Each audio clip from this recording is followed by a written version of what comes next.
Okay.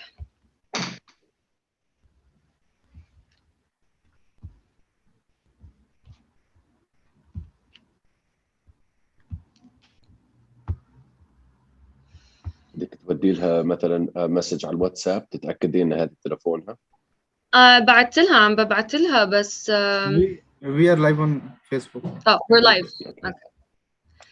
So, hello everyone, and welcome to today's JGU Human Rights Society guest lecture on whitewashing occupation terminology. I am Nawal Hind, a law lecturer at JGU, and will be your moderator for today's lecture.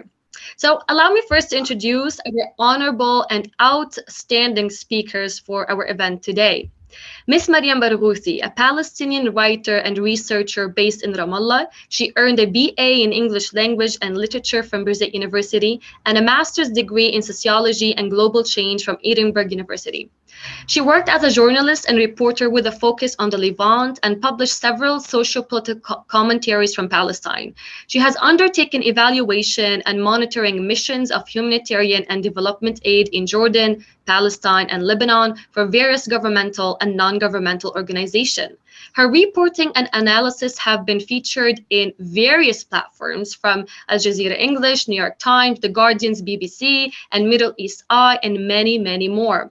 Welcome, Mariam, today with us. We are honored to have you. Professor Ata Al-Hindi, a research fellow in international law at the Birzeit University Institute of Law, where he served as an assistant editor to the Palestine Yearbook of International Law. He has worked for several organizations, including, amongst others, the Diconia International Humanitarian Law Resource Center, the Bahraini Independent Commission of Inquiry, and the International Criminal Court. He holds a JD from Emory University, an advanced LLM in Public International Law from Leiden University, and a Master's in Global Affairs and Bachelor's in Political Science from Rutgers University. He is currently pursuing his PhD in law at Tilburg University on the topic of colonial and imperial legacies on the laws of war. Welcome, Professor Ata. We are more than delighted to have you. And lastly but not least, Professor Ma'in Aoude, an international human rights lawyer, a research and teaching assistant, and a PhD student at George Mason University, Carter School for Peace and Conflict Resolution. While living in Jerusalem, Ma'in represented Palestinians in leading public interest cases in Israeli courts. His resume includes several and many positions and memberships, including political and IHL advisor for diplomatic missions in Jerusalem and Ramallah, founder and manager of the legal clinic in East Jerusalem neighborhoods behind the wall, a young leader in U.S. State Department and participant in the State's Departments, Leaders for Democracy Fellowship on the theme of conflict resolution, and a fellow at Woodrow Wilson International Center for Scholars. A member at Al-Shabakeh, Palestinian Policy Network, a member at European Academy of Diplomacy, and a young legal leaders of the International Bar Associations. Ma'in has a BA in accounting from Hebrew University and an LLM at University of Pittsburgh. He is currently a commentator and author at Media Al Jazeera, Al Quds newspaper, Jewish Legal News and Research. Welcome, Professor Ma'in. So, in today's conference, we are going to discuss a very persisting and critical topic, the issue of whitewashing occupation terminology. Specifically, through the Palestinian occupation case study, that will be the focus that we're going to discuss this topic through, and its various manifestation, whether in the legal, journalism, or academic domains, and its effects on extending legitimacy and maybe some might argue support to occupation. We are going today to dare and ask this question of Orwell's Ode in the Animal Farm. What is the role of whitewashing occupation in rewriting and re-archiving the history of occupation? What are the imposed restrictions of whitewashing on the occupied narrative, collective and self-portrayed of the occupied even? And lastly, what is the role of whitewashing occupation in the decharacterization of its legal nature and classification? And is it even possible to sustain or build a legal pathway towards such decharacterization or a counter-narrative? This and more will be discussed with our outstanding speakers through their works and careers in different and various fields. So without any further ado, I'm going to start this event with directing some questions to our guests. We're going to create more of a conversation on this topic through different grounds. Then we're going to move to our audience questions and commentaries. This way we will wrap our event. The audience are allowed to type their questions or comments during and post the talks of our speakers as well. So I am going to, start this event with directing a question to Ms. Mariam. Mariam, as a Palestinian journalist and a policy analyst who published on occupation, how do you think, whitewashing manifests in the practice of journalism? What forms, what colors does it take? And more specifically, in, let's say, publishing your work on occupation in highly, let's say, globalized platforms like New York Times, The Guardians, and BBC. And maybe you can draw for us some parallels between your published work in places like, for example, Jadaliya, right? Which you might also tell our audience what is it, or Al Shabake from maybe New York Times, The Guardians, and BBC. What's the process that needs to be taken in order for your piece to be published? We'd be more than delighted to hear you on this. Hi.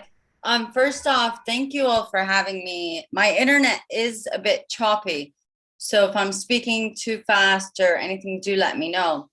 I think this is a really good question, and I think it's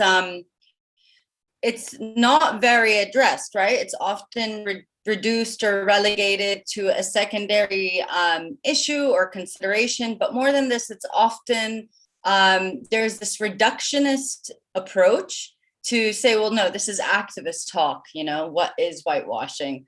Or this is only a problem for protesters or people on the ground. But it's systemic. It's the fact that you have journalists saying they aren't able to cover Palestine justly, to cover it fairly, to write things as they are. Until now, we see headlines of 3 Palestinians died, as if they just fell to the ground and died. Not 3 Palestinians were shot and killed by a military power, a nuclear military power. So we don't even name the perpetrators. That's whitewashing journalism. That is sticking to colonial discourse and presenting it as objective. There is no objectivity whatsoever in the way things are being covered here. And what is sinister is using the justification of being objective to actually show you're actually being biased. And the choice isn't between objectivity and subjectivity. The choice is, where are you biased? So as a Palestinian and as, a former journalist, I say, don't be objective, be very much biased, but do it consciously and with awareness. In terms of me and actually, placing my pieces in different outlets, it's always been a struggle. Sometimes pieces took months of editing over me saying the word colonialism or occupation in it. Well, this doesn't really apply to our readers. Well, no, we need to have more faith in our readers to understand and conceptualize these things, to problematize these things. And is journalism not about showing realities instead of catering to audiences' comfort zones? Let's get uncomfortable. Nothing ever changed by staying comfortable and in our place. So there are these things. But more than this is, you see the way journalists cover Palestine. Often you have Israeli analysts, experts quoted, and then you have Palestinians as reflections, right? We just share our personal stories. We are just narrators of what violations happened against our bodies, but we have absolutely no right to explain and demand how to stop that. So, yeah, that's kind of how I think, or I see it through my own experiences.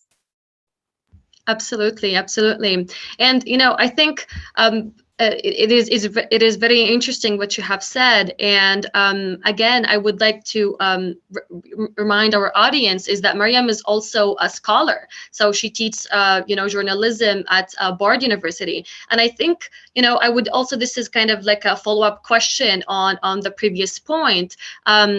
What what's the differences of this manifestation of whitewashing journalism that you have just given us, let's say just a flashback, really a flash on it, from like newspapers and journalist platforms from academia and journalism, and what perils that intersect or divide. Maybe that would be also a good way just to start our event with. And what do you think, how do you think your role also as a scholar, as a lecturer perhaps, get affected when maybe you have to sometimes to rely on not just whitewashing materials and like examples, but a whole maybe journalism theories and methods and methodologies of teaching that is to start with maybe some would argue a whitewashing.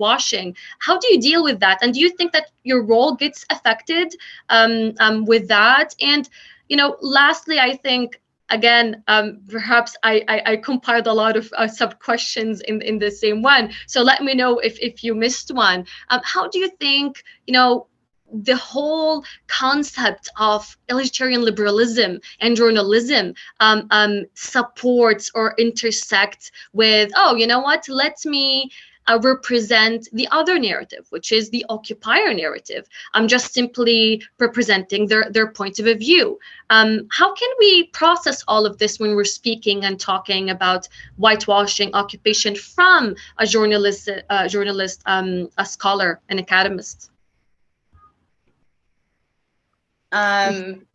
These are a lot of questions, and they're all very loaded, right? But I also don't want to falter into, so each one has its own complex answer, but in general, the reality, it isn't complicated, which is part of whitewashing.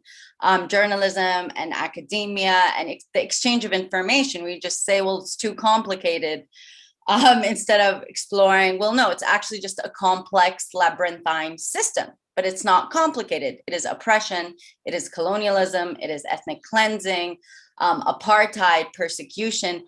And I say all these words to remind that things like apartheid and persecution, for example, has been said by Palestinians for decades, from the start of the 1948 mass dispossession and massacring until now.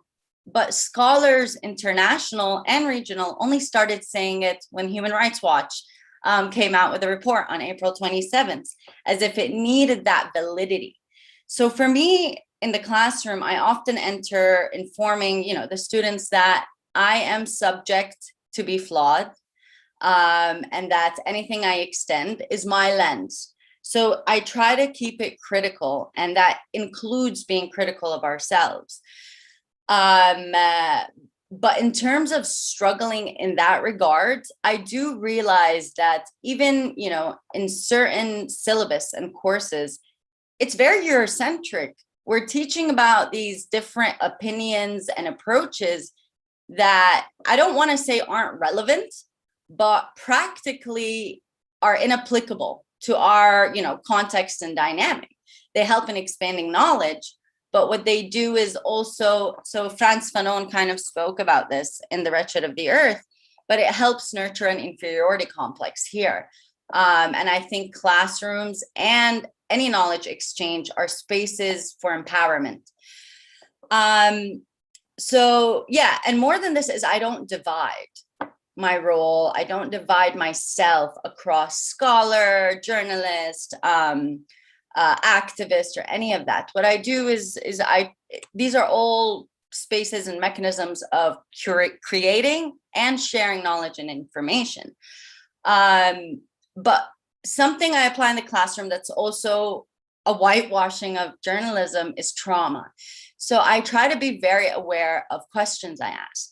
I don't think journalists understand when they come to us and tell us, well, explain to us how it's like to be in prison.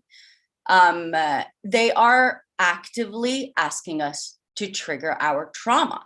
And we are people in the end, right? We're humans, we're very limited. in our emotional and mental capacities. But you see these same journalists, and I'm speaking about mostly Western journalists here, and if they are covering an event that happened in the States, a traumatic event, I don't think they would approach the victims or the survivors in the way that they approach Palestinians, which reminds me of interrogations. It is a constant trying to prove our point. And that's a supremacy and a superiority embedded within them. I think in terms of ethical grounds, journalism has a long, long way to go in covering areas of colonialism and areas of armed struggle. And then the other narrative. So I'm trying to tackle each question, but the last thing was about including the other narrative. It's essential. It's completely important. But don't go put Naftali Bennett speaking about, the Israeli community afraid of the Hamas rockets without saying how proud he is of, quote unquote, I killed many Arabs in my life. So the selectivity, if you want to show both sides, and show the full side of anyone that you're trying to cover or capture. So yeah, in that regards. And then finally is, instead of just showing both sides, Palestinians are constantly asked to sit and dialogue with Israelis. It is not enough to hear us on our own, speak about our own reality. You have to debate your abuser. Since when do we ever tell anyone to sit and talk it out with someone who systemically beats them? And I mean literally beats them and shoots them and shoves them in prisons. And until now, you have generations of Palestinians afraid to sleep in their homes because of what they witnessed. So no, we will not dialogue with Israelis, and journalists need to understand and respect that. And more than this is, what's the point of that? Is it to feed some entertaining spectacle, or is it to really look at things that are happening in the world that are impactful? I completely blame, or rather than blame, but I do consider it a factor of the way journalism covered Palestine. And I think it's related to the fact that it's 73 years later, we are still fighting that fight. No changes. I'm so sorry if I took too much time there. At all. And I think, just like a final commentary on your last point, which is, why Palestinians do not have to actually sit and build some dialogue archivals in journalism platforms in order to I don't know, defend their own stances, or not even defend, but to present and to offer the atrocities of occupation that they have to go through. And I think this is something that we will link to when we go to Ata now. So which is really goes to the dynamic of an occupier and an occupied. And mostly us as legals, we think about it again from a legal perspective, right? But this can goes to a broader fields and stances like journalism, like politics, like even sociology, right? Can we, in the first place, place the occupier and the occupied on the first stance? And that is something that we are going to direct to Ata when we discuss IHL and laws of wars instruments. But thank you, Mariam, for this. We'll probably come back to other points. Thank you. So Ata, hello, first of all, and welcome with us again. So as an IHL scholar and currently a PhD student who is writing on the topic of colonial and imperial legacies on the laws of war, how do you think whitewashing manifests in the text itself and terminologies of laws of wars instruments, like, for example, Geneva the Fourth? Can we even say that we can spot it there? Is it embedded in the regulatory framework of occupation, right? And can we state in the first place that the main regulatory framework of occupation is by itself a whitewashing instrument, or are we maybe blurring some lines here? I'd be really happy to hear you out on this.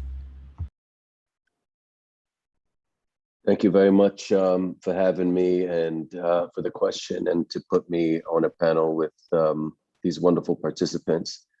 Um, so just to kind of just give a little historical context, when we look at the laws of war and particularly international humanitarian law, and again, in particular, occupation law, we also have to keep in mind that the rules as they were, I won't go too deep into this, but it is the topic of my work is that the rules were primarily focused on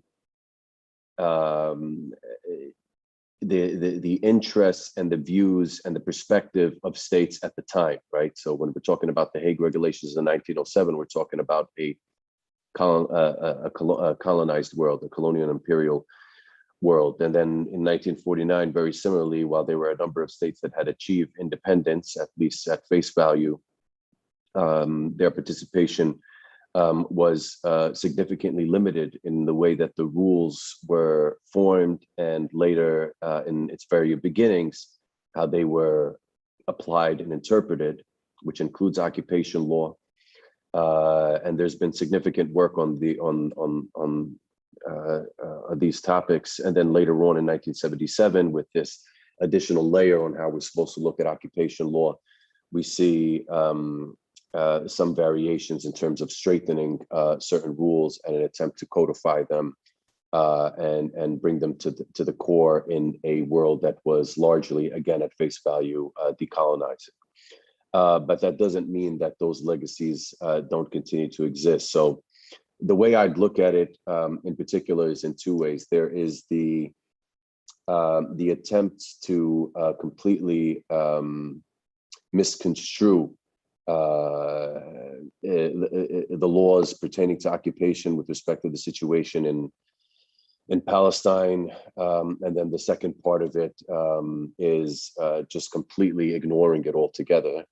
Maryam has spoken a little bit on these topics in that the problem is that international law in many ways is dictated still, while there's some change, obviously, with the rise of third world scholars, critical race theory scholars, and others. It's dictated by colonial and imperial spaces, as I like to call them. What I mean by that is that the international institutions, whether it's the international organizations like the UN and others, whether it's the educational institutions, the Cambridges, the Oxfords, the Harvards, the Yales, etc., or whether it's even NGOs in particular, all of these are very much located in some way or centered in the West or the global North, which means that it depends on how they interpret and apply the law. Maryam made a very important point in particularly in referring to the work of Human Rights Watch. While welcome, of course, the report on apartheid, we have to also keep into consideration that we've been talking about this for years. We've published on this topic, we presented on this topic, and it's also limited in its scope. So on the one hand, we needed again that validity from the white man, excuse me, and then on the other hand, we also needed an organization with that type of stature to be able to tell us again, or tell others what the law is that we've been talking about for some time. Now, keeping in mind that again, that report is very limited. It really looks at it from the scope of, and this will go into my second point, it really looks at it from the scope of international criminal law and not the system of apartheid as a whole. And that bears into existence a number of other questions. So on the one hand, what happens is you have this critique, and a number of scholars and activists have written on this, is that we always had a problem with framing everything in terms of occupation. And there are a number of reasons, and I can go on and on about this. Number one is that it completely disregards the rights of Palestinian refugees by focusing only on the occupation. It disregards the rights of Palestinians who managed by their own fortune, of course, living under unfortunate circumstances, but by their own fortune managed to find their way to stay inside 1948 Palestine. and it kind of disregards the holistic view of Palestine or historic Palestine as a whole, and the integrity and uniformity of the Palestinian people. So that's the first issue, in that framing everything within the context of occupation law was not necessarily the solution. But then when we were told, I have my significant experience comes from working with civil society, including NGOs in that regard. So seeing it from the inside is that we find that when we do speak about occupation, we on the one hand, we argue that these are the rules, and while they do have these colonial imperial legacies, let's work with them and let's see how we can at least use the black letter law to be able to address our concerns. If you want to us to use this terminology, by all means we'll use it, but then what we do is we find that there's significant interference in our ability to employ occupation law as some sort of means of emancipation. What do we mean by that? I'm going to give a couple of examples. Number one of the issues that we faced while we were working on Palestine was issues on humanitarian aid and access. And that we found that in certain situations is that while the convention said something with respect to humanitarian aid and access, very generous rules in that regard, there was always an attempt by the Israelis, and that was, if not agreed to, at least implicitly agreed to by third states that were involved in humanitarian aid and access concerns, to agree with them in one way or another that we should kind of limit the scope of how we look at those particular rules. And another particular example is looking at occupation law, and this kind of goes back to what I was explaining earlier, is that we'll look at occupation law in a way that doesn't completely apply to Palestinians. And what happens is that these colonial or imperial spaces bring in voices that are not only undermining the arguments, but undermining the rules as a whole. In some cases, you find that they'll argue that certain provisions, because of the sui generis or the special case of Palestine, that occupation law as a whole should not apply. If you look at rules related to national liberation movements and prisoners of war status, the rules don't apply, and going on and on. But the worst part about it is when you deny occupation law as a whole. So not only do you jeopardize it, misconstrue the law, and completely make it unworkable in many cases, you completely say it doesn't even apply. And I will refer to some of the particular ways in this has been done. In some cases, you have quote unquote scholars that are actually Israeli settlers being able to argue on whether or not settlements are illegal in forums that are well known, such as in forums hosted by the European Society of International Law and elsewhere. And then you find others that, because of the name and because of the clout, like Eyal Ben-Fenisti, who has written on occupation law in many regards, because he is Israeli, because he comes from Israel, because he is in a formidable elite international law institution, that he's able to outright say that the occupation law doesn't apply, and let's start considering new rules, and people take him seriously because he comes from these areas. And I'd like to contrast that in one particular case, and I've mentioned this in one of my recent articles that I wrote for TWAIL on teaching international law in the context of Palestine, is that in one particular case, and I'm using one particular case, but this has been said to me in more than one example, that there was a problem in some way or another with me as a Palestinian discussing international law as it concerned Palestine, fear of bias, etc. But of course, when you talk about the scholars on occupation law that continuously are cited in papers and brought to conferences, etc., there's no problem, because apparently they understand the context as being Israelis and as being citizens of a state that occupies another state. The same thing goes for Americans that obviously speak about the rules on torture, Americans that speak about the rules on the use of force, etc. There's absolutely no problem with them, but there's a problem for the victim to be able to explain his perspective on how the law applies, even if it's very basic. and talking about very doctrinal rules and nothing spectacular in that sense, reading off of the Geneva Conventions and some of the well-known databases texts on what is conventional and customary international law. So in that regard, what happens is, again, if I were to use the term whitewashing, the whitewashing occurs by silencing Palestinian voices and allowing only these white voices to be able to say what we're supposed to say. It's dumbing down the terminology or removing it altogether. I, having worked for a couple of NGOs in particular, have been censored on a couple of occasions where, talking about, I'll give you one example with one of the organizations I worked for. I wrote a very basic black letter, paper on apartheid, and I was censored due to its, if I remember the terminology correctly, as the response that I received. It was on the format, content, and tone. Format, content, and tone. Later on, that NGO ended up working and supporting the work that Human Rights Watch was doing on apartheid, and that paper ended up disappearing altogether, and was one of the main reasons that I left the organization. Just as the second part of the whitewashing occurs, and this is something Mariam touched upon, is the removing international law altogether. So basically putting everything in the context of negotiations. Everything is a negotiation. If you want to talk about international law, and as I have said in many cases before, when it comes to Palestine, the only thing negotiable is when you're going to leave and how you're going to leave. When you're going to end the occupation, how you're going to end it.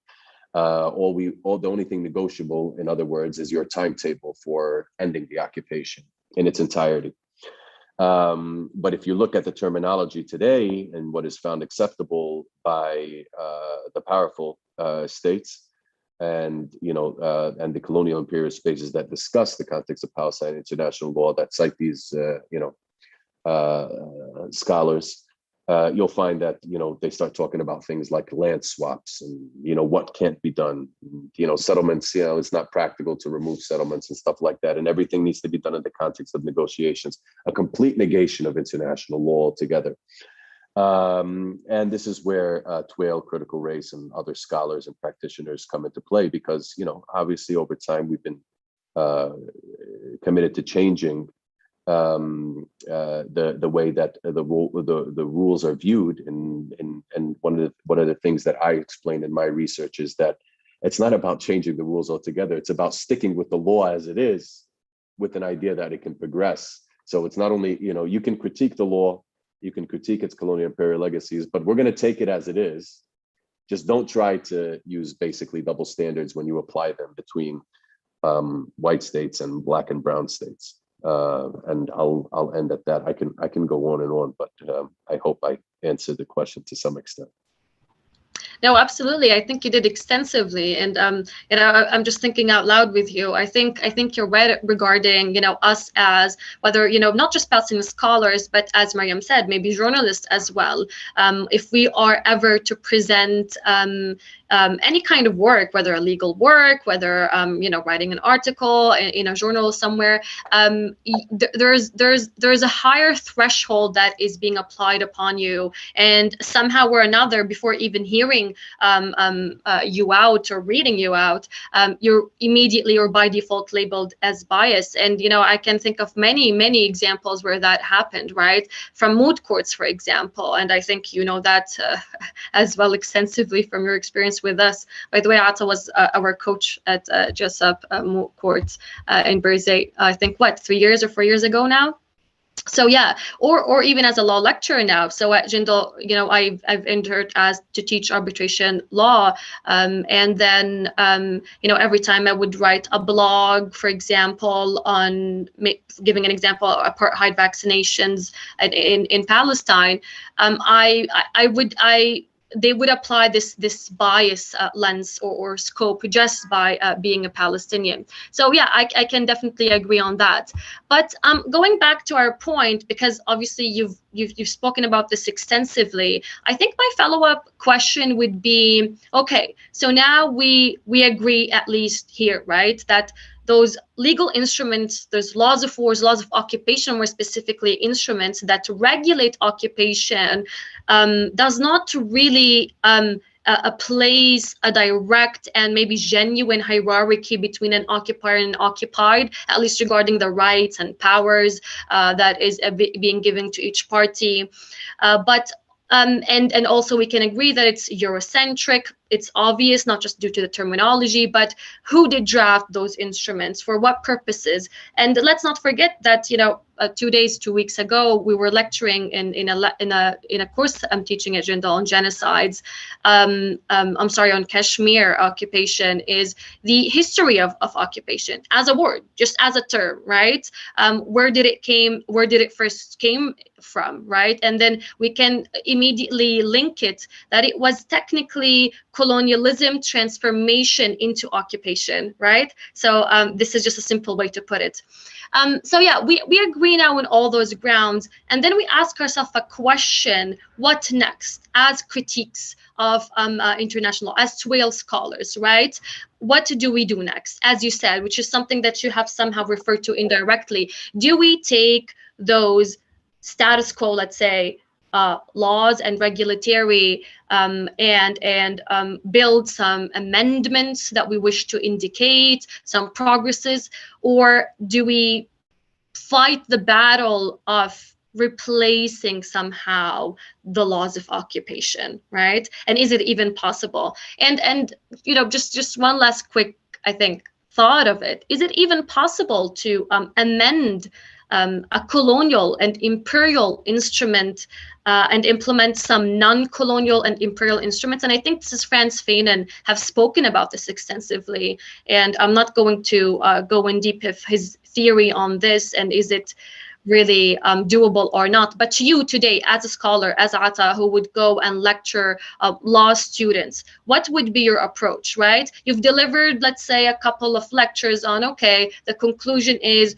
those instruments lack or poor scope, or maybe even a tool of whitewashing occupation itself, is Eurocentric. What next? What do we do here as scholars, at least? Not maybe also as practitioners, but for now, for the purpose of this question, as scholars, what do we do?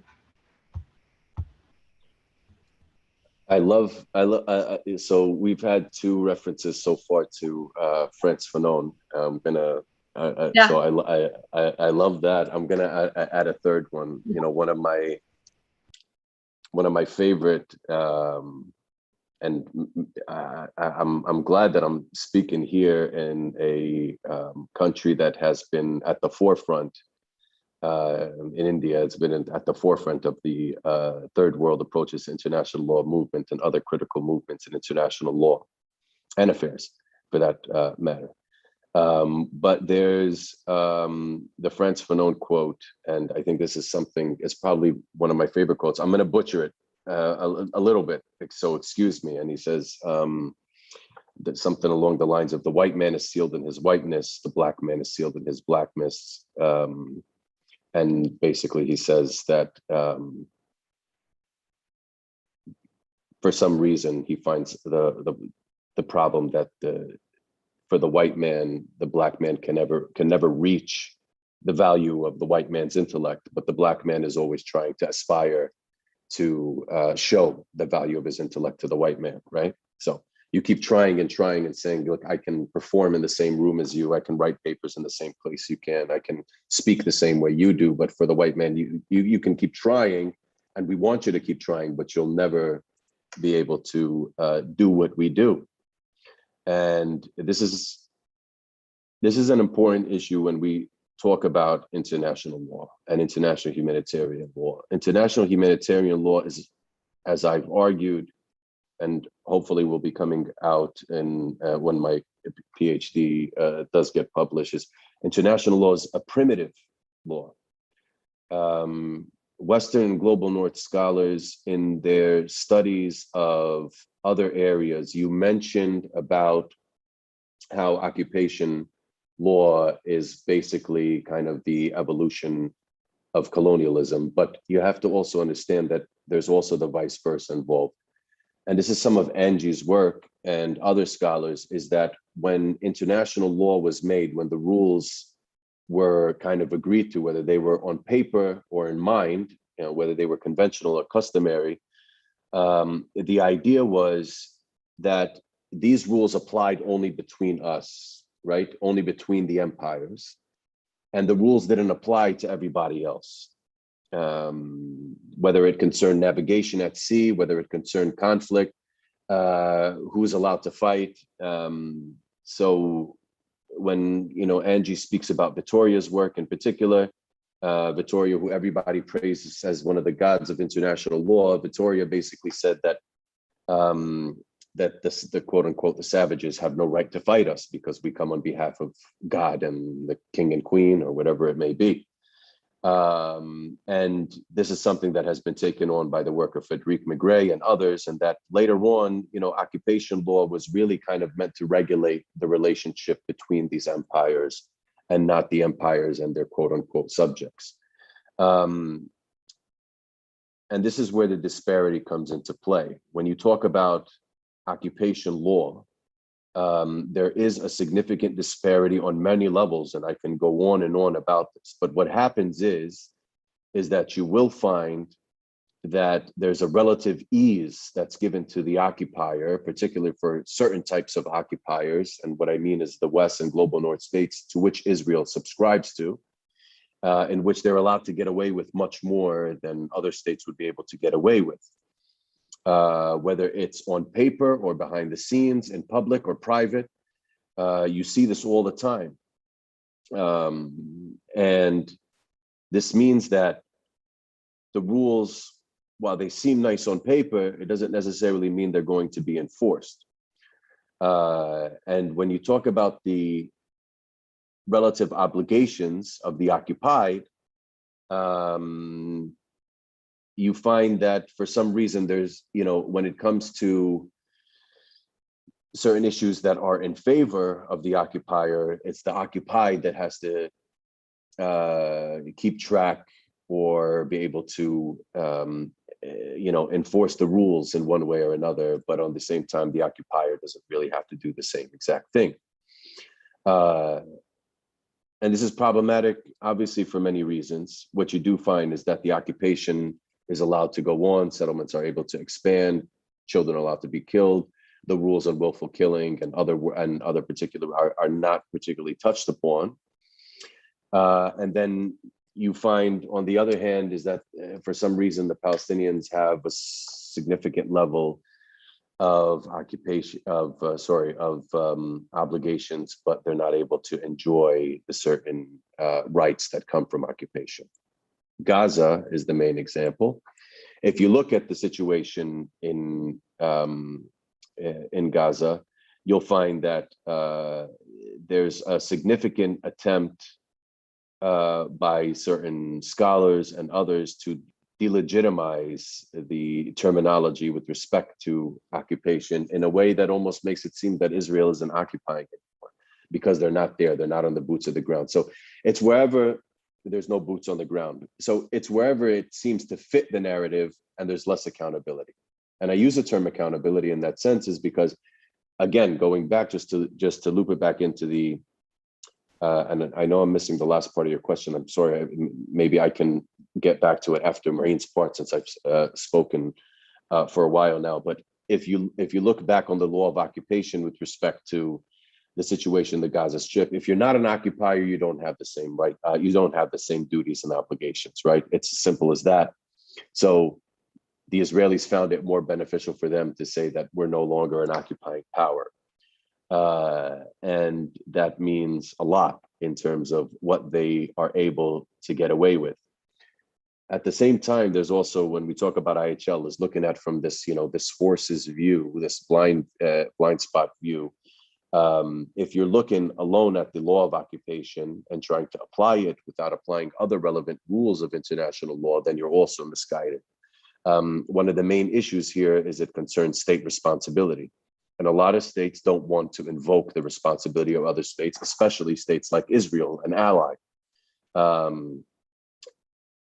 If you do invoke state responsibility, this is where the Human Rights Watch and others fall short, right? If you say that Israel is an apartheid state, you as a state have obligations, third state obligations to ensure that Israel does a number of things. In particular, one of the main ones, the problematic ones, is that cooperate to end through lawful means a serious breach of international law or peremptory norm of international law. And a lot of states don't really want to get into that, because if they get into that, it means a lot of political decisions have to be made in their end, where they're going to have to cause significant friction with Israel.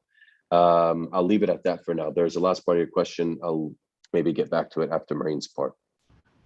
Yes, thank you. That was absolutely enlightened, I think, for all of us. Specifically regarding the last part is, again, and that kind of also goes back to terminology, maybe let's say the limited scope of Geneva, which is that an occupier needs to be present on territories. However, there's a lot of other interpretations and schools that with time have expanded that understanding of this article into that, as long as there is some type of hierarchy, even if it's indirect, or control of power, again, even if it's not physical, then it would still be constituted as an occupation. But that is, again, another maybe point that this point by itself, if we really deep and delve in it, we might find, or we might build an argument that the specific article might be even a tool of whitewashing, or a tool to assist the whitewashing interpretations and literature that was built on. But yes, thank you, Atam. I think now, after talking about the journalism aspect of whitewashing, a little bit with Ata regarding the legal, scholarly and academic aspect of also whitewashing occupation, now I think we're going to go into another aspect, which is the judicial, let's say, or law enforcement aspect of whitewashing with Ma'in. So Ma'in, as an international humanitarian lawyer and practitioner, who, by the way, have practiced in Jerusalem for a couple of years by referring some Palestinians' claims before Israeli courts, the question is, as it is for you, how do you think, IHL vessels or chambers or institutions, whatever, within their reports or advisory opinions or even resolution, have been acting and aiding in the process of whitewashing occupation, right? And how does whitewashing occupation manifest in those forums, or manifest in this aspect? Maybe even perhaps you can share your own, experiences with us. And, I'd like to give just a quick examples for the audience, just to understand what Maureen is going to give us on that, and maybe to clarify my question also to you. Some might argue that UN resolutions on occupations, mainly Palestine, has been whitewashing occupation. An example might be Resolution 181, for example, right? It explicitly used the term to divide historical Palestine into Palestine and Israel. Can we even characterize this as whitewashing, or does it fall into another category? And then another, example that I'd like to give to you, and again, I think this is where your own personal experience might come into play, is the MAG Corps, right? So for who doesn't know, it is a judicial forum that has instituted per the Israeli military law to educate claims against Israeli militaries and soldiers committing crimes against Palestinians. And this forum, per what B'Tselem, which is an international humanitarian law organization, have argued that after referring hundreds of claims before this judicial forum, that whether no investigation has been taken at all, or the verdicts that would be issued, or reports that would be issued from the judicial forum, would be really to legitimize Israel, or to deal with it as status quo and not as an occupier. So and Bitslim has issued a very famous report, which is, I think, the fig leaf report, where it's stated and declared that, okay, we're no longer going to refer any claims to this judicial forum, because it is by itself has been assisting in the whitewashing of occupation, even though that's at the external and quick look at the judicial forum, it should be assisting, right, between quotation, the occupied and the breaches and the atrocities that they go through. All of this, again, I've been talking a lot, but all of this examples and background, giving the context of the question that I have delivered. Again, how do you think those chambers, those organizations, and specifically those judicial forums from the ICJ to the ICC assist in whitewashing occupation terminology, and does it in the first place? Thank you, Noel. Actually, it is like, if I will frame it like this, yes. But I will start with where Atas ended, and I think he framed it very, very well. It's all about accountability. If you can have the best IHL ever, you can have the best UN resolutions, verdicts, and you can go on without accountability, without pushing Israel and the Israeli authorities to take responsibilities and to change facts on the ground, you are actually whitewashing the occupation. That's simple.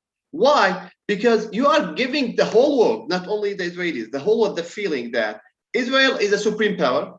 And supreme power what? They are above laws. And we are above law. That's it. You can do whatever you want, and you can go away with it. This is the problem. This is the main problem, that we are. When I mean we are, I mean the international community, the UN, all the legal and committees from the UN never tried to go forward and to push for accountability. This is the whole issue. We understand, unfortunately, that the leader of the free world, the US, is always supporting Israel, and this is for itself is whitewashing. Whenever you are seeing that the leader, as they consider themselves, the leaders of the free world, and sometimes it's not only the US. In many cases, it's many of the European countries. They are pushing for changing the resolutions, changing the statement. And I can tell you something from my experience as somebody who's worked in some diplomatic missions in Jerusalem, Ramallah, and I was in closed rooms, let's say, in this way, that how the ambassadors of these countries trying to change the statement whenever there was a need for a statement to go out and to publish a statement to condemn or to do something about settlements or killing somebody or doing something else. There was these statements were to go a lot of changes until we got like a final approval of everybody. From one side, everybody wanted to go to get like a united statement, because that will be much more easier for them as a politicians. It will be much more easier to go with everyone instead of going by yourself. But then the cost was whitewashing, simply whitewashing. All of this caused that. I think by years and years and years, and 73 years now, the feeling, even around the world, that I don't know how many people really now following the UN resolutions when it's about Jerusalem, when it's about Palestine or Israel. I don't know how many people around the world are reading these verdicts or reading the statements of the UN or other diplomatic missions when it's about Palestine and Israel, and simply because it's all moved to the feeling that there's a lack of accountability, and whenever there's a lack of accountability, it's kind of wasting of time, unfortunately. One of the dangerous things that I saw, even I'm not saying dangerous, but it's like problematic things that happened recently when you are speaking about starting or moving to the UN and UN committees was what happened recently, even in May, when you saw that there was a massive support for the Palestinians in the streets, here in the US, in different areas all around the world.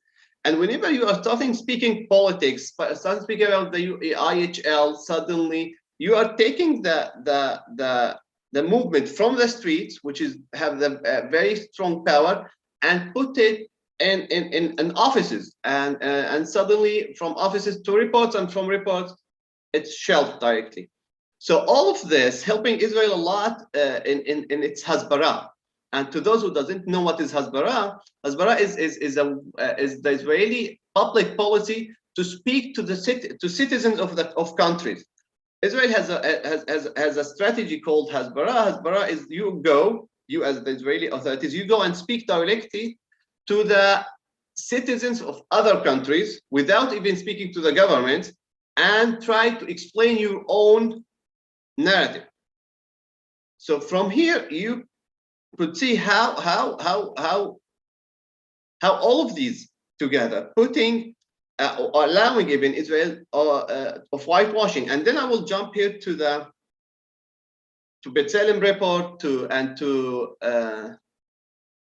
make corps. I will start with giving you a little bit of background of Meir Shamgar. Meir Shamgar, he was a chief justice of the Israeli Supreme Court. But before this, in 1961, and even before the Israeli occupation of West Bank, Meir Shamgar was the military advocate general, and he was the one who, let's say, he was the one who designed the Israeli law in the West Bank. He was the one who made all of these changes that we still see a lot of them until today. And he has a very interesting idea about enlightening occupation. He was saying that allowing the Palestinians to go and to use all of these committees, including the Supreme Court, the Israeli Supreme Court, and even the UN, and even other tools that they have, is actually helping Israel to explain its position. Because he said, in this way, I am in a position that I will show the world that I am helping myself through helping the Palestinians. While he was never helping the Palestinians, he was actually helping himself. And as you could say, the B'Tselem report showed that doesn't matter how hundreds of complaints are going to the military police or to the investigations, the result is always zero. The result is always that you have nothing coming out of this. And unfortunately, all of this prove again and again that all of these are ways that Israel used smartly. Let's say it like this: Israel was able to use many of these tools smartly and to whitewash its occupation to the level that by time Israel understood, maybe this was the goal that Israel was planning to from the beginning, that they want everybody to feel bored even of these news. Nobody wants to hear more and more about the Israeli-Palestinian conflict because it's boring, because it's for years and years now, and everybody has its own problems. And yes, we are here now, unfortunately. Yes. Thank you, Marine. I think that was helpful. Maybe perhaps, one more a follow-up question for you is, can you tell us more about your own practice, your own experience when you were filing claims on behalf of the occupied Plantation Palestinians before Israeli courts? What was the procedure that was going on? How did whitewashing manifest specifically in this experience of yours? And maybe another comment I'd like to give: do you even think it is as you said at the end of the Israeli persona who had given a comment that by Palestinians referring their cases, for example, to the UN or reports to the UN, this is a way for us to whitewash occupation. So the same question goes to you. And do you think that when Palestinians refer claims to the occupier courts, is it by itself a whitewashing mechanism? Can we argue that? Yeah, well, as the experience showing us, it is. Why? Because usually what's happening, I will tell you something. So I used to work in different areas. The first one was representing a lot of Palestinians in the West Bank on house demolitions issues. And I can tell you for hundreds of cases, we never been able to get a principled decision about that, about the legality of the demolitions. On the opposite, through years and years, it's not only me, all those who went to the Israeli courts, unfortunately, we could see that the Supreme Court and other courts, but mainly the Israeli Supreme Court, helped to define and to accept many of the unlawful, even against the IHL principles, to be suddenly very accepted. And we started using it on daily basis. So to the level that many of the diplomats, many of the international missions started using these principles by the Israeli courts as the principle. And as Atta was saying, it's like Israel is defining what is legal and what is not legal, and what is IHL and what is not IHL for the Palestinians. So you are using the Israeli Supreme Occupier Court to define for the Palestinians what is legal and what is not legal. So if you are asking me if it's whitewashing in a way of how Israel did so, I can tell it was very simple. Israel allowed the Palestinians to go to the court, and this is, if you tell the whole world that Israel is allowing the Palestinians to go to court, that suddenly sounds very, very, very nice, very, very fair. Okay, you go to court and you got the fair decision. While through years and years, you found out that none of the decisions was in favor of the Palestinians. All of these decisions were mainly to change facts on the ground and allowing the authorities to keep and to move on and to improve its practices. So on international level, you can go, and as Mariam was saying, you are taking the court decision, and suddenly in New York Times you will see that the Supreme Court decided, as it is a neutral body, and it's deciding between two sides. What is more whitewashing than this? I don't think there's anything like this. Unfortunately, even that was used against us as Palestinians to the level that I think we need to start rethinking about if we need to continue doing this, and if we need to continue using the Israeli legal and judicial system, and to get to what we are getting, because through years and years, through experience, we are finding out that we are just playing to the hands of the Israelis, and we are getting the minimum of the minimum. So the question will be, how long should we do this? This is a question that I think we need to do it, and I wrote about this different times, and hopefully we will have a strategy one day as Palestinians on this. Even in the cases when we won, let's say, and in the cases when we succeeded to get a positive decisions, even these decisions were mainly whitewashing, because this prove again, it was like what was taken by the international media and by diplomatic missions as a big success and as a proof of how democratic and how it's a rule of law state Israel is. Absolutely. Thank you, Main. So, again, I think, what you shared with us now goes back to the idea is, or this dilemma even, that by creating a legal international Eurocentric, between quotation, regulatory of occupation, it has some way or another granted legitimacy to occupation. And by granting legitimacy to occupation, it led to build a relationship or a dynamic where the occupier somehow or another, at least on real grounds, takes and withdraw their legitimacy and their rights from the occupier itself. And I think from building this legal structure and this political structure as well, it is again somehow or another assisted in the process of whitewashing occupation.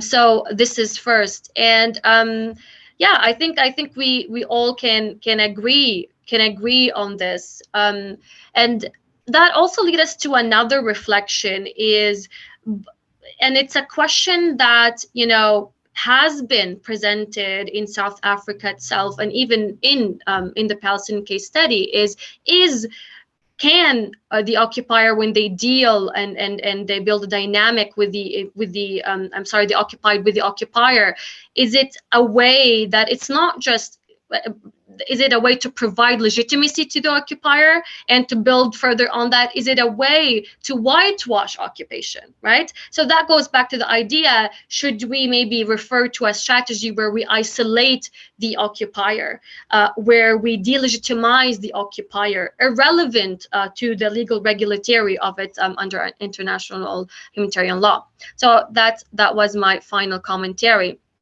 I'd like to go back, I think now, and to wrap this conversation before we head to the comments and questions that we received from our audience, to Mariam. So Mariam, as a journalist who attended this event, and we had extensive talk and conversation on the legality of occupation and how this legality of occupation somehow or another provided a pathway or a framework to the whitewashing of occupation, whether theoretically or before judicial forums and institutions. How do you think, where do you think this bridge can be built between this legal realm and journalism? Right.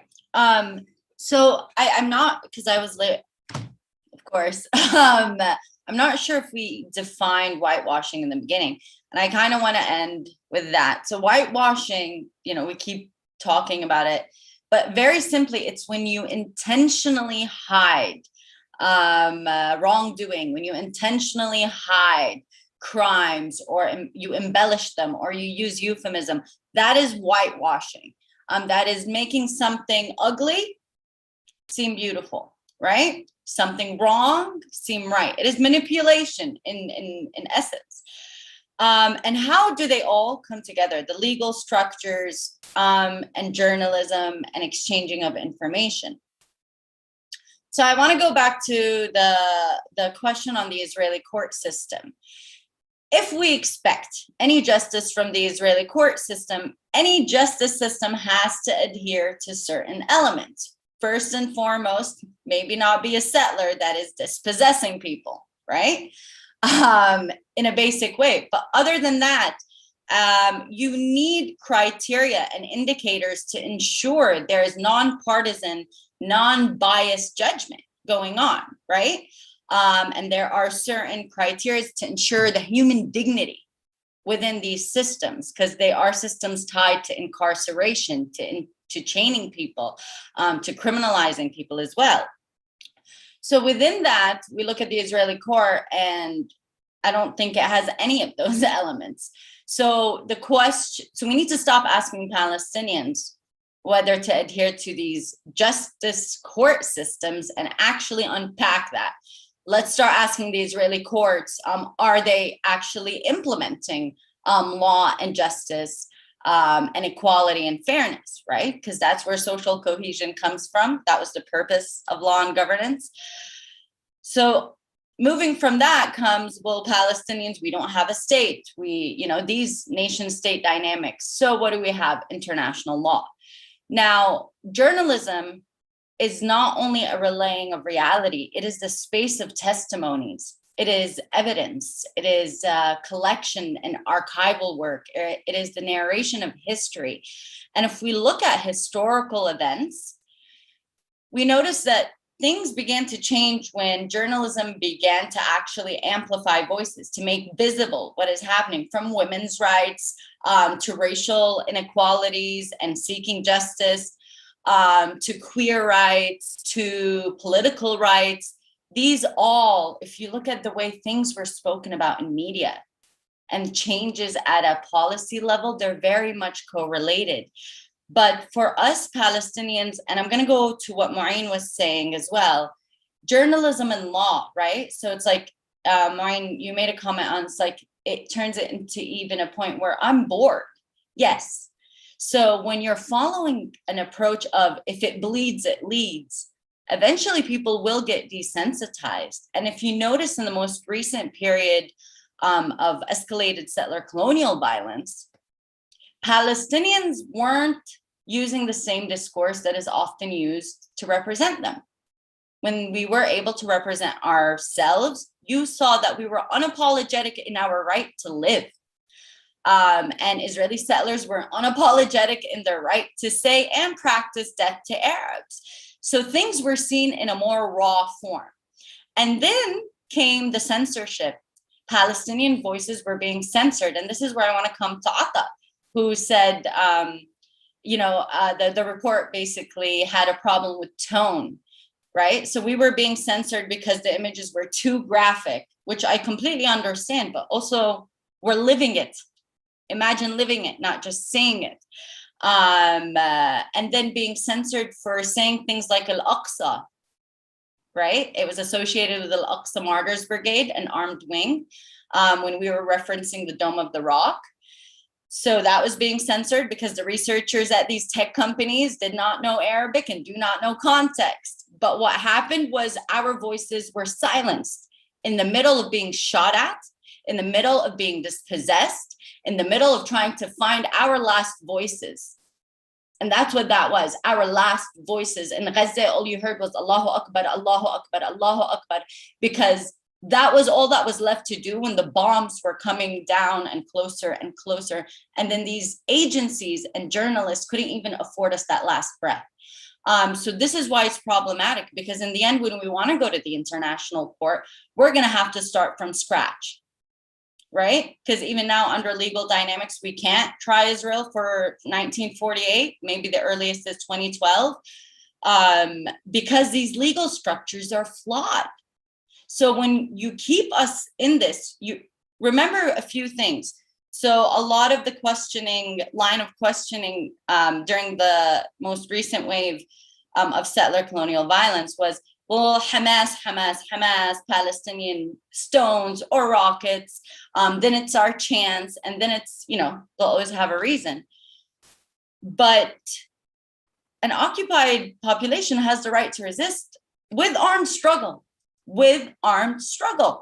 And I understand that that's freaky and scary, but no one seems to have a problem with a nuclear power, Israel. It is a nuclear power. Somehow we forget that. How many nuclear powers do you have in the world? We're being colonized by one. So media needs to centralize the voices of those impacted. And then legal structures need to look at the testimonies and archives to actually not just move forward and holding accountability, but critique these very, very flawed legal systems. And that's okay. They are amendments. We amend all the time. Maybe these, legal policies do not give justice. So what I think Palestine also offers is a new line of questioning for these systems that we built, media and news information, right? Education curricula and legal structures. So let's look at where the gaps don't meet the reality and let's change that there. And I think this is how it all comes together, the making visible the crimes, stop whitewashing, making visible the voices, making visible the realities, and making visible the fact that we are flawed and we have created flawed systems.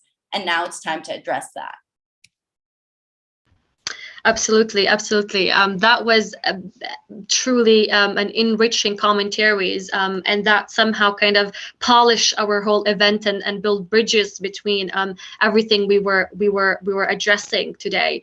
So, once again, I would like to underline a very important point that Mariam has made, and I'm not going to refer to the point that, oh, you know what, we cannot refer to Israeli courts because it doesn't adhere to justice criteria, as Mariam has said it, because it's not something that we should even start from scratch to it. Even legally speaking, it is, I think, there is an understanding that how can an occupied take or by force or by judicial means their justice from an occupier. That is by itself, I think, something that, as Mariam said, we as legal scholars might think to amend, maybe use the term of broadening the scope, perhaps, right, of Geneva the Fourth, or limiting the scope of powers that we are granting to the occupier,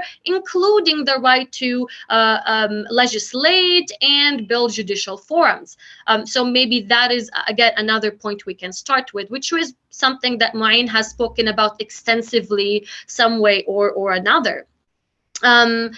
I think now I would like to wrap our conversations and ask if Ata or Ma'in or maybe even Mariam would like to add one last point before we take commentaries and questions from our audience on this topic.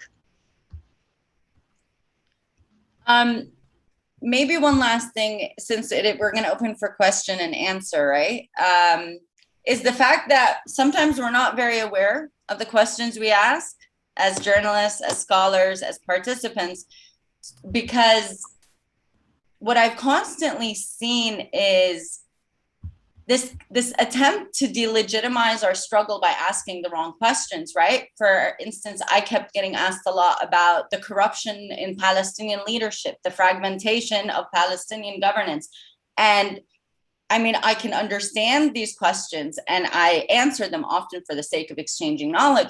But how do you expect the colonized people to have the perfect system of governance? Why is that your starting point? Why is that the starting point? So I hope even our participants, as they, ask all of us on the panel to really think about your launching point of your questions, because this is where problematic phrasing comes from, right? Mm-hmm.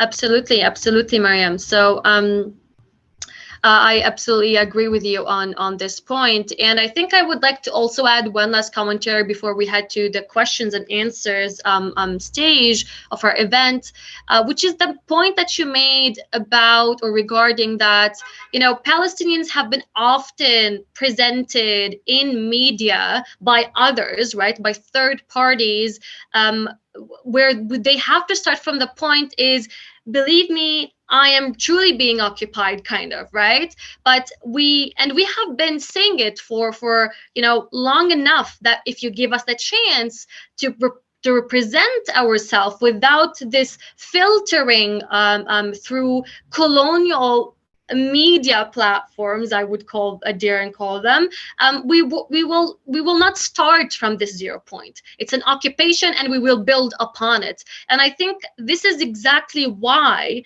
whether legally or even on maybe most importantly really on a media and journalist level, but the last wave was truly a milestone for the Palestinian archival narrative, at least regarding the past 2 decades.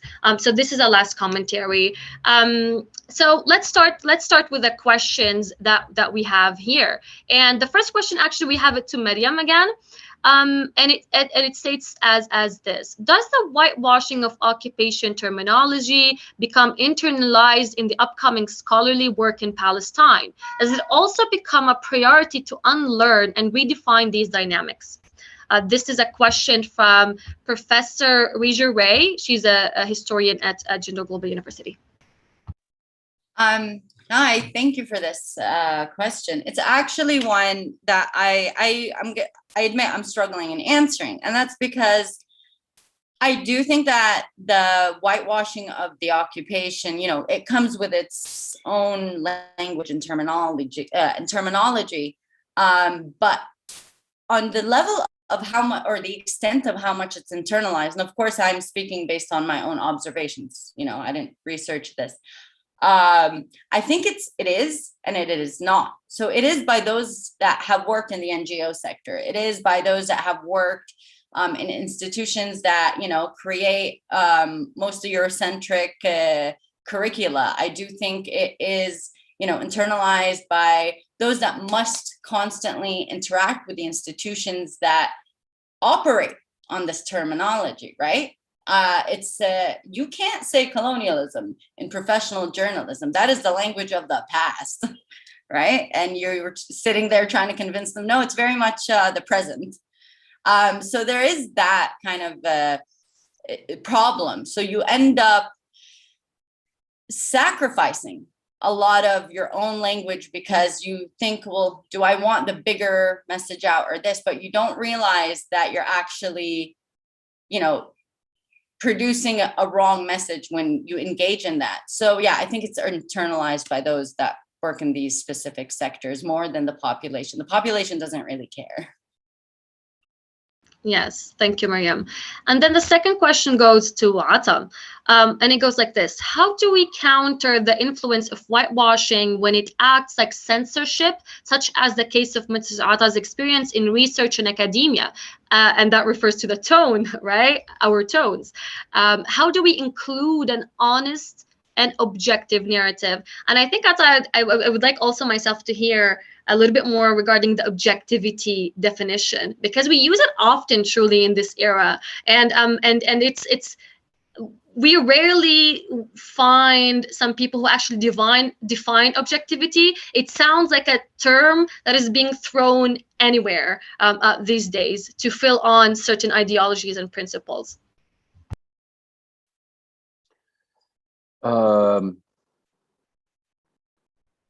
Yeah. Well, there's a couple of things I can say on these points. When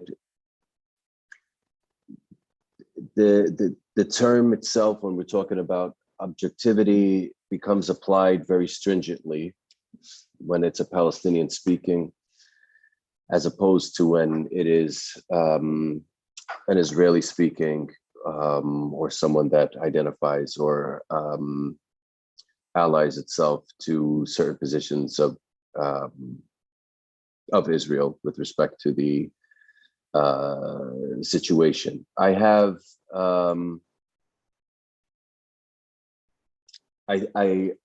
you know, it's almost like that there's I mean, Mariam has spoken a little bit more on how do we consider the issues of whitewashing, and I mentioned in particular with respect to my experience, I mean, the overall goal is to tone it down for a number of reasons that are beyond us. But if we look in particular about the way censorship works, I can look at different types of sectors. If I look at the academic censor, I mean, let's be honest, I can speak on this, and many Palestinians can speak on this, how difficult it is for a Palestinian to be able to get published on topics related to Palestine that don't kind of fit in with the status quo. You see that there's a little bit of change happening now that there are more minority and third world scholars on editorial boards and in universities and elsewhere in order to diversify faculties and journals and whatnot. But for the most part, being able to discuss certain issues becomes problematic. In many ways, nobody really wants to touch that because you're asking for a lot of problems when it comes to that. One of the issues that I've particularly faced, and I talk about this a little bit in my piece, is that I wrote for Twail, as well as the experiences of others, is that it's really hard to be able to work as a Palestinian. I want to be able, as a Palestinian, I want to be able to differentiate between, in one particular review essay that I wrote for the Palestine Yearbook of International Law, I reviewed a text that was compiled by the British Institute for International Comparative Law, which speaks about the role of international legal advisors. And in that review essay, while I explained that the text is commendable, of course, in its efforts and getting these different perspectives, it spoke about the visible College of International Lawyers and not the invisible College of International Lawyers. And that's really the guys that come from the Global South. And then I speak about the role of the Palestinian legal advisor. And I speak about them not as a monolith, but as rather being kind of diverse in the type of work that Palestinian international lawyers do. Now, the problem there is that there's a fundamental difference between a lot of the international lawyers that work on Palestine, where for them, number one is that, yeah, they might have some sympathy towards Palestine, they want to help Palestine, but they have to do it in a way that doesn't jeopardize their career.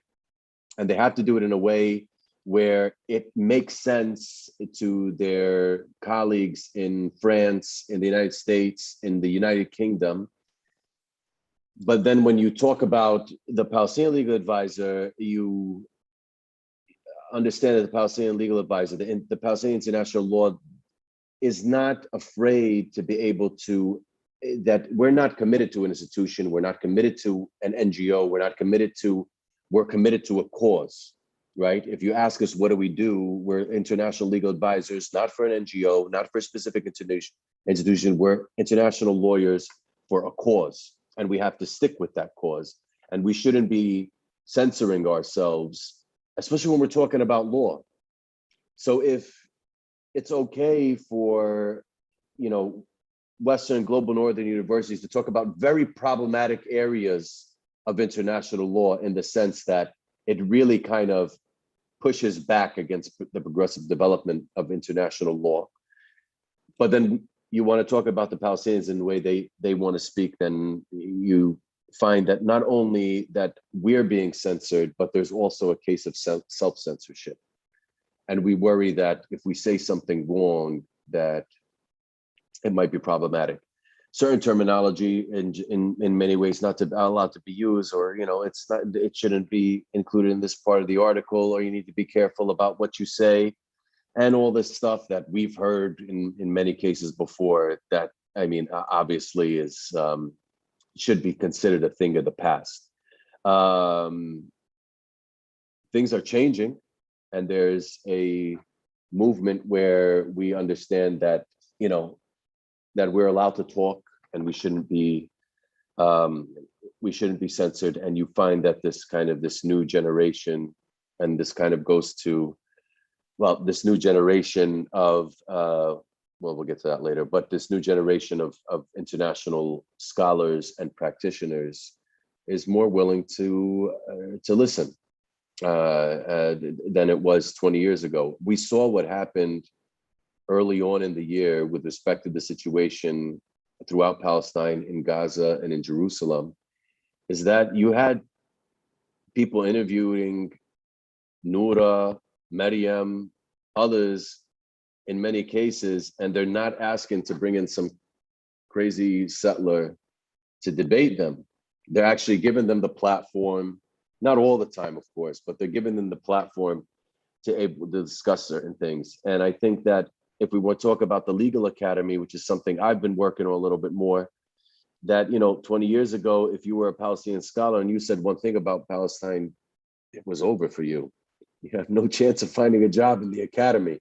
Now, I think that's still the case in many places, but there's a little bit more willingness in hiring committees to be able to say, like, hey, he was just talking about what's real. He was just being real, he or she. Yeah, I think there's other questions that I'll get to. I'm happy to talk about them now, Noel, if you want me to go into them, or you want to ask the question and then I can discuss it because it ties into what I'm talking about right now. No, absolutely. We can come back to the other question that we have for you later on. But, I have to give this comment, honestly, regarding that if you're a Palestinian scholar and I want to discuss Palestine, you're out. It reminds me of, obviously, I'm a very young lecturer. And at the beginning, when I intended to start teaching also on laws of war and not just arbitration, a senior friend of mine was like, okay, I salute you, go for it, but you must remember there's consequences for it. So there's still some consequences for it.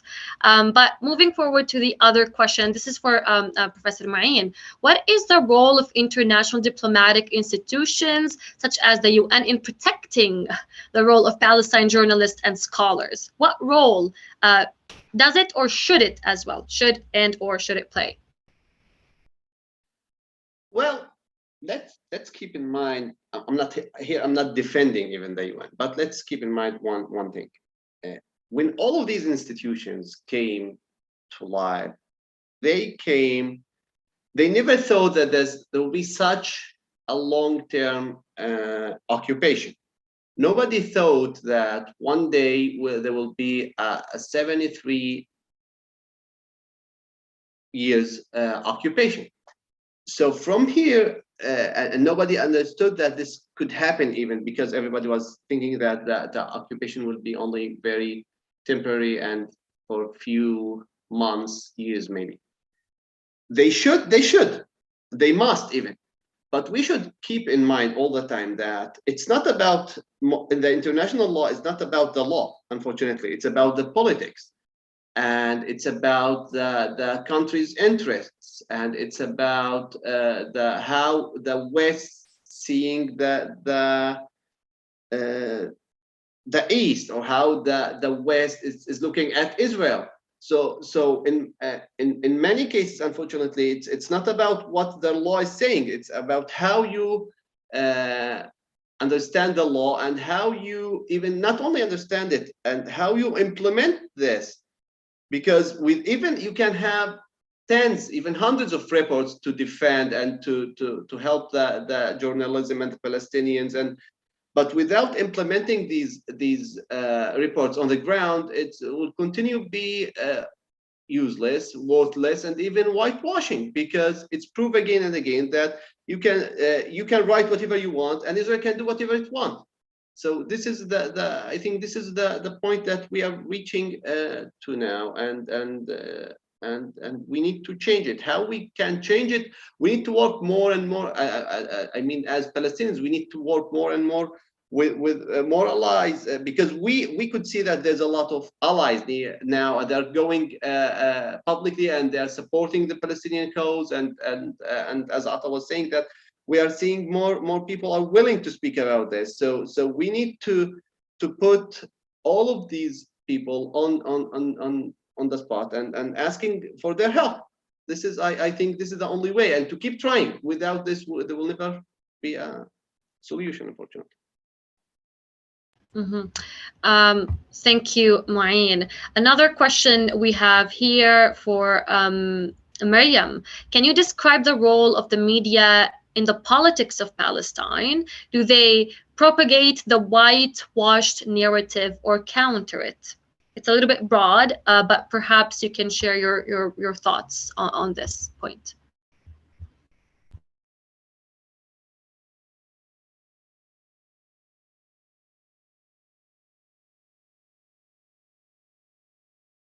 Miriam, you are muted. I was saying it's a good question, and I want to say that we also need to differentiate between alternative media, mainstream media, international media, and local media, right?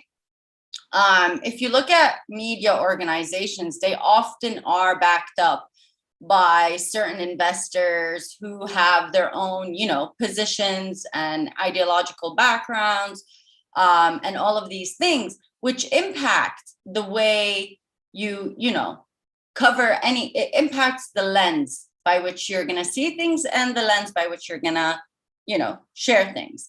In terms of local, the local political sphere, yeah, I think, and I'm speaking about international media here, it does affect a lot of the ways in which, we continue experiencing repression, the way in which not only are we under colonization, but we're living in a police state.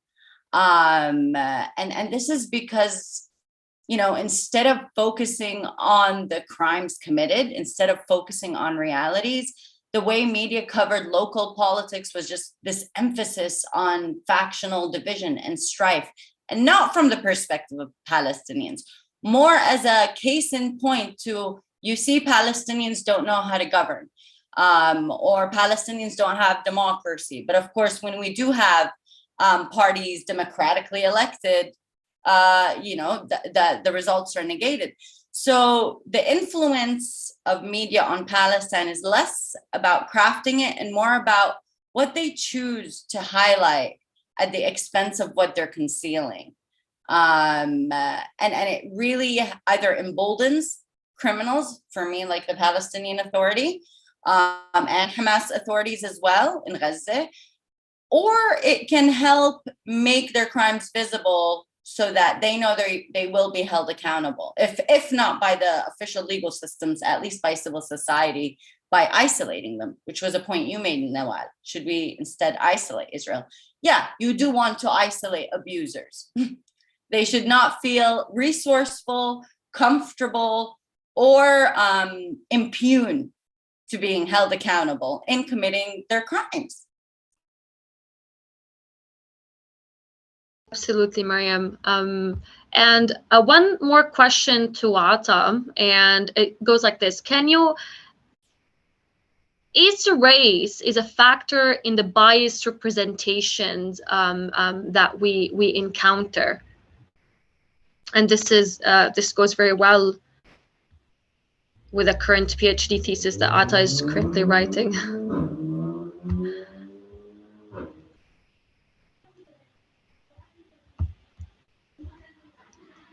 Ata, am I audible? Sorry, can you repeat the question? Yes, I think you're muted.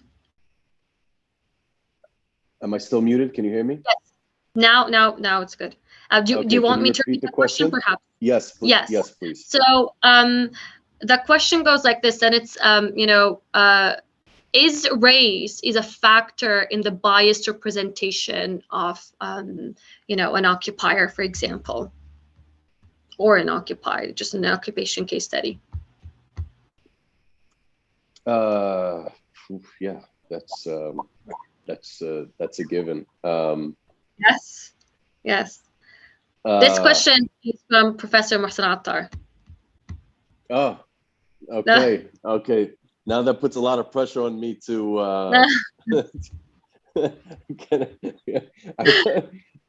maybe I won't answer that question. Race. Okay, so interestingly, so the way I have been very much influenced by a lot of the work by the Twale scholars, as well as the CRT scholars, the critical race theory scholars, on how we approach international law. The main target, the main message that I try to send in my thesis, basically, it kind of reviews international law as saying, on the one hand, yes, we do understand that it does have these colonial imperial legacies, but on the other hand, and I mentioned this prior, is that when we look at it in a way that we can actually contribute to its development. And this goes back to the thinking of the decolonizing movement in the 60s, 70s, and 80s. And the way that the non-aligned movement, in whatever manifestation it was, and at any given time, kind of looked at the way we want to view international law. And it kind of, there was a contribution to significant changes, even if the West or the global North really didn't want to, kind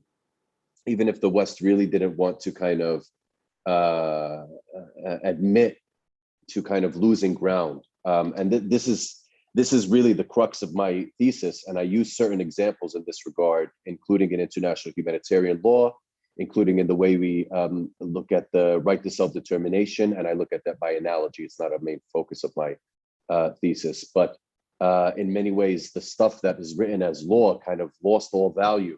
And I use the self-determination as an example, because the idea behind self-determination, the UN Charter, was that we had to find a way to become more developed ourselves. We needed to develop ourselves before we had a right to exercise our self-determination. Our exercise only came through our development, and they needed to help us, right? They needed to help us develop, and then we could become states and nations and all that. Of course, that's changed over time to where those particular provisions in the US Charter have lost all value whatsoever, and just kind of completely have any sort of legal weight or meaning. In terms of the way race is viewed, I look at it very similarly. I have in my work, I have looked at the various mechanisms dealing with race in a way to achieve some sort of justice and accountability. I'm not saying that it will. Some of the things that I've worked on are the mechanisms vis-a-vis the UN treaty bodies, and particularly the International Committee on the Elimination of Discrimination, and of course its International Convention on the Elimination of Racial Discrimination, the ICERD or the ICERD, and also the racial aspects as included in certain provisions in the 4 Geneva Conventions, as well as the additional protocols and how that has come into play, and general human rights law and other areas of law, and in particular, state responsibility as it concerns race. And this is the problem, is that if we talk about contemporary discussions on race, and particularly in the context of Palestine, when we want to discuss racial discrimination as a violation of peremptory norm of international law, or apartheid as a peremptory norm of international law, it's almost untouchable to Western audiences. And this is particularly problematic in that the fact that race is a significant factor in the way that the the rules are looked at and how they're applied and interpreted.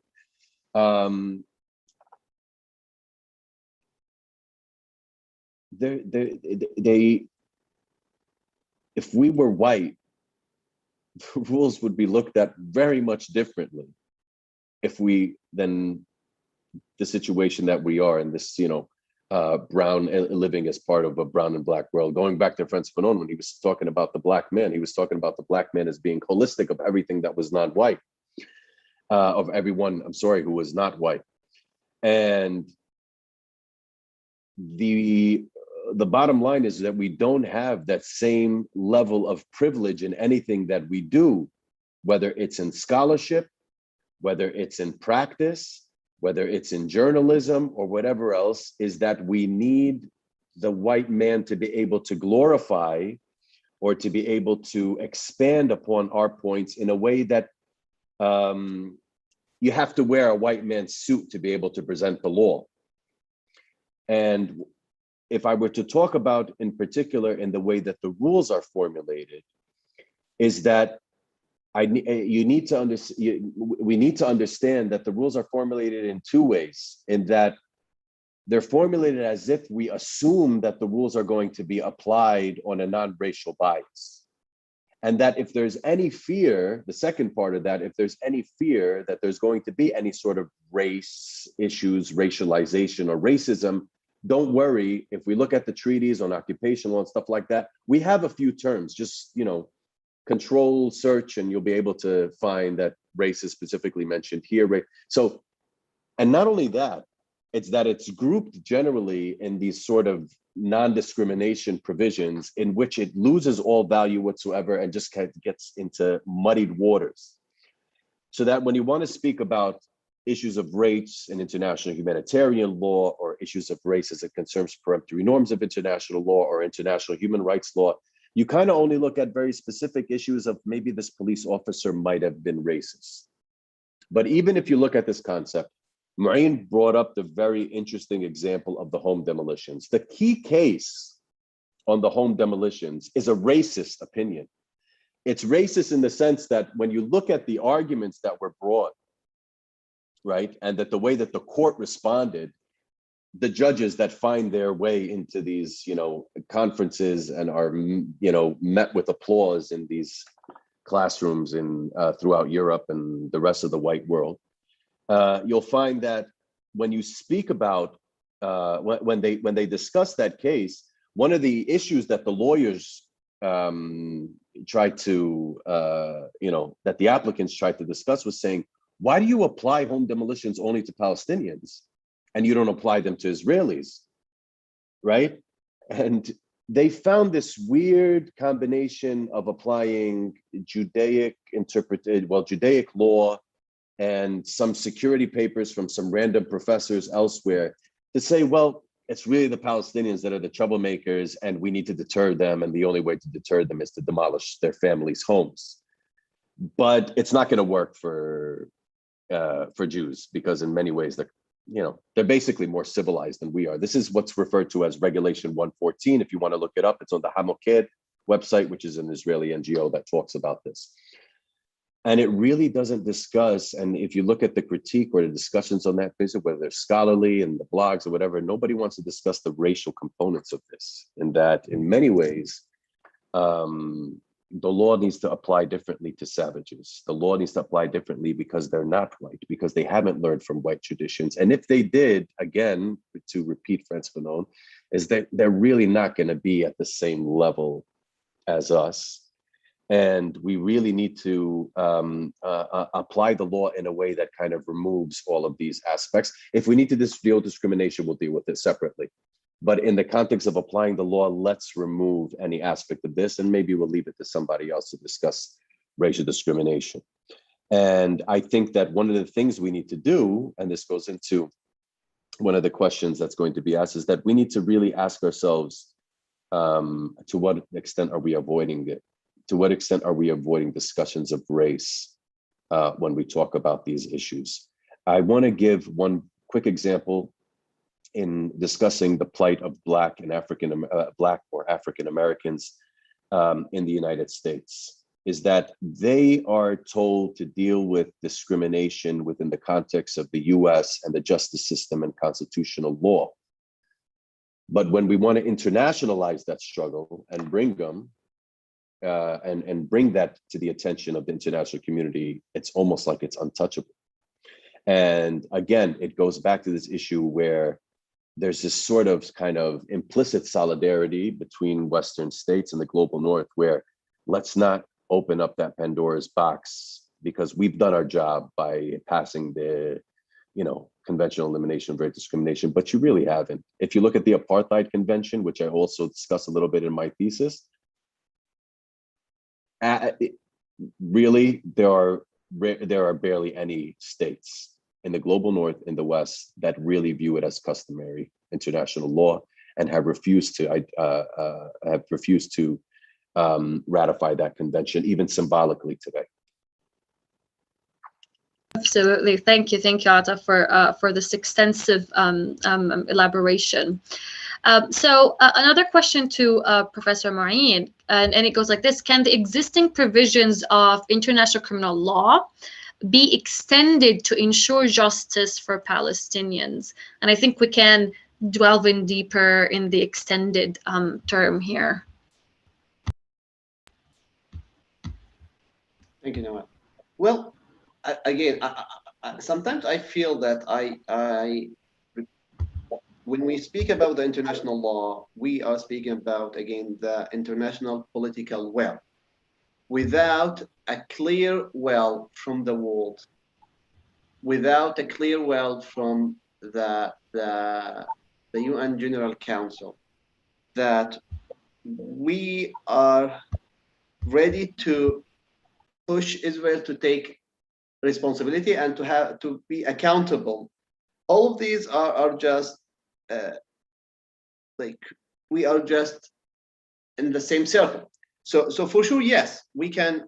All of these articles, especially what's happening now with the ICC and the investigation, and the Israeli authorities are very, very nervous about this investigation, and they were very nervous about the recent decision in February this year that gave the court the ability to go and to investigate and keep saying that East Jerusalem is an occupied area and that the court has the full right to go and investigate. So all of this is a clear indicator that yes, we can go, and all of these articles are clear and could be used to prevent future crimes from the Israeli authorities. The question will be again, how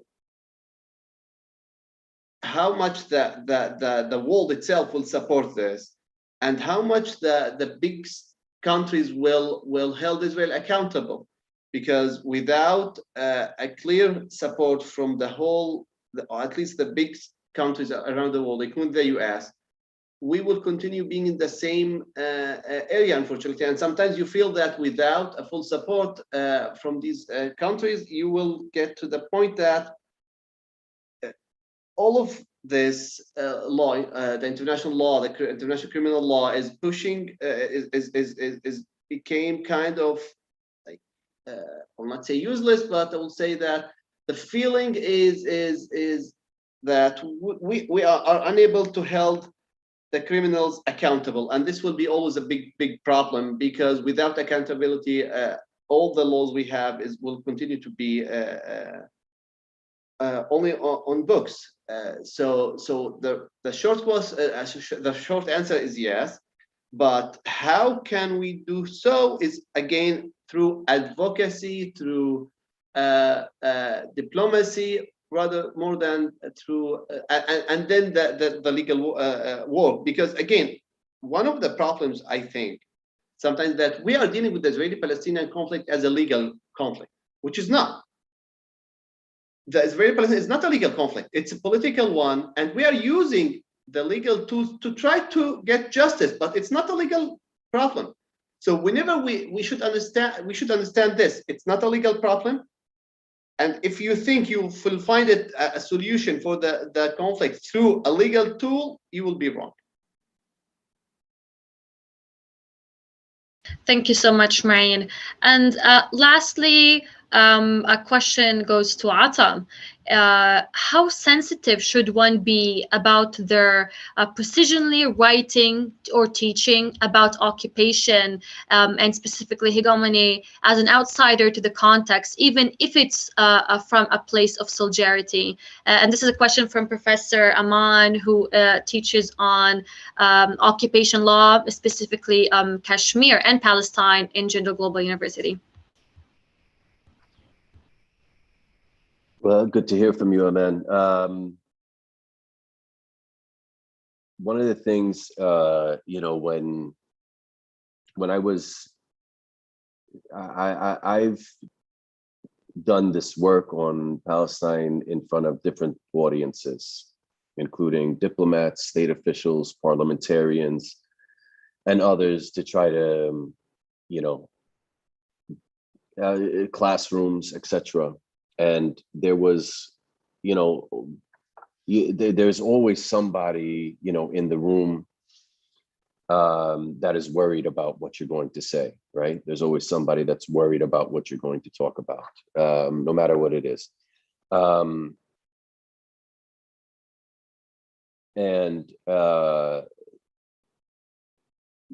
when we're talking about the law, we aren't discussing anything that is, we're not just making these things up, right? We're not pulling it out of we're not pulling the rabbit out of the hat, so to say. We're trying to be responsible in the way that we look at the law, we formulate our legal arguments, and we go according to the way the Article 38 of the ICJ statute tells us to look at it. And we try to be these formalistic lawyers, as if, there was, like we're operating, as I mentioned in my article, like we're operating in a moot court. We're moot court students, and we look at the conventions, then we look at the customs, then we look at the law of civilizations, whatever the hell that means. And then we look at the, and the general principles, and then we look at the highly qualified publicists, who for some reason are mostly white. When we're looking at, when we're discussing those things, there isn't really anything crazy or controversial in the way that we're presenting the law. And the interesting thing is, when I would speak to a lot of these audiences, I would try to be very clear about the fact that at the end of the day, let's put it this way: if you are going to demean and misconstrue the law of occupation, you're hurting not only the law of occupation, but you're hurting the people that are affected by situations of occupation. What you say for us is going to be used against the situations in other contexts. And there are several occupations that we can discuss here, whether it's the Western Sahara, whether it's Georgia, whether it's Ukraine, whether it's Kashmir, whether it is, there are a number of situations of occupation, Nagorno-Karabakh or whatever it is. There's a few of them. And